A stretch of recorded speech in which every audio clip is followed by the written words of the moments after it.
Ya Rabbi bil Mustafa.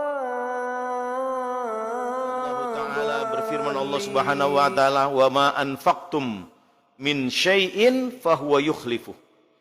Apa yang kalian nafkahkan dari sesuatu harta kalian yang sedikit sekalipun, fahuwa yukhlifuh, maka dia Allah yukhlifuhu akan menggantinya. Wa huwa khairur raziqin, dan dialah Allah yang maha pemberi rizki, sebaik-baik pemberi rizki. Ya, wah ini luar biasa ini. Kalau kita yakinin ini, jadi pedoman hidup kita,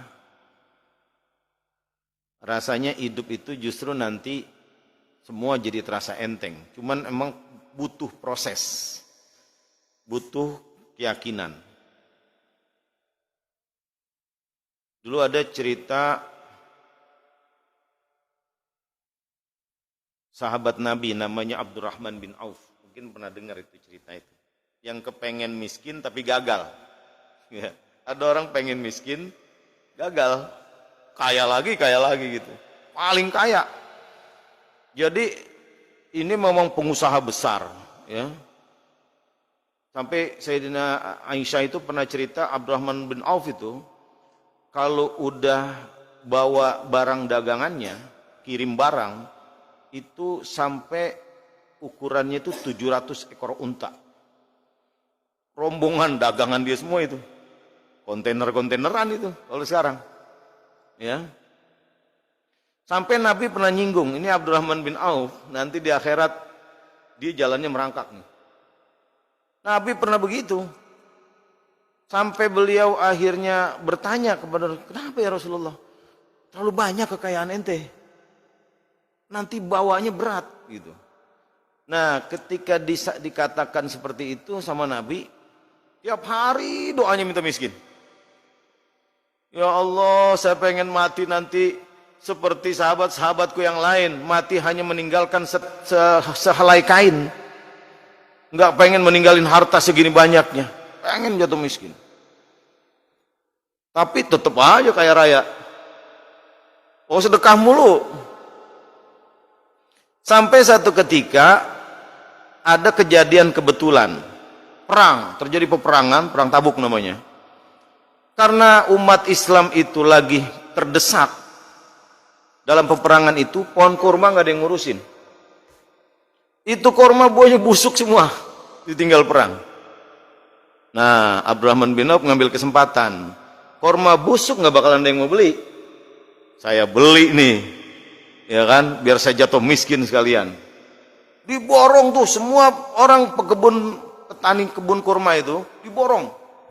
Suruh jual ke dia semuanya dengan harga normal, dengan harga kurma yang bagus. Gua girang semua. Petani kurma kegirangan. Untung ada orang kaya yang baik gitu kan, nolongin kita. Kurma udah pada busuk, mana habis perang, ya kan. Mungkin juga butuh ini, butuh itu, buat pengobatan segala macam, dibeli semua. Dengan tujuan emang nolong dia, supaya harta dia habis. Nah, kurma busuk lah, nggak bakalan ada yang beli lah, biar di rumah saya numpuk. Begitu pikirannya. Berapa hari kemudian datang berita dari Yaman. Dari Yaman ada Raja Yaman mengumumkan dicari kurma busuk untuk menjadi obat penyakit. Jadi negeri Yaman tuh tersebar penyakit wabah gitu. Kayak kita Covid nih. Ya kan? Nyebar semua penduduknya sakit. Dan orang mengatakan obatnya cuma kurma busuk. Ya. Itu seadanya kurma busuk yang di gudang, yang di rumah semua diangkut ke Yaman, dibayar dengan 10 kali lipat. Wah, jatuh duduk dia.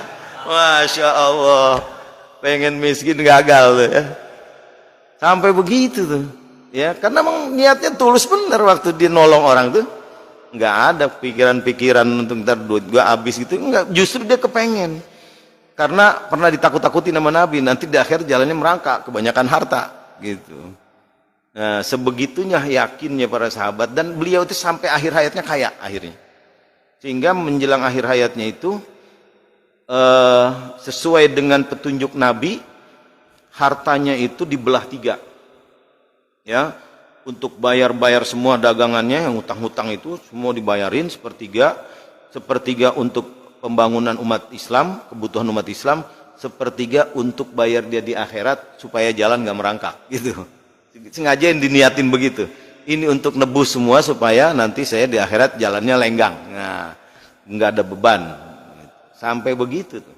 Karena beliau memang pengen mati dalam keadaan tidak punya harta. Tapi ya Allah punya takdir lain. Itulah kekuasaan Allah. Artinya nggak pernah meleset. Orang yang tulus-tulus aja, enteng aja ngeluarin hartanya di jalan Allah, udah nggak ada beban dia. Emang Allah ganti berlipat-lipat. Dan mungkin di antara kita juga mungkin pernah ngalamin situasi begitu, ya kan? Baru aja kita mau niat mau sedekah, udah ada gantinya duluan, belum dikeluarin yang ini, ya kan juga kejadian begitu tuh.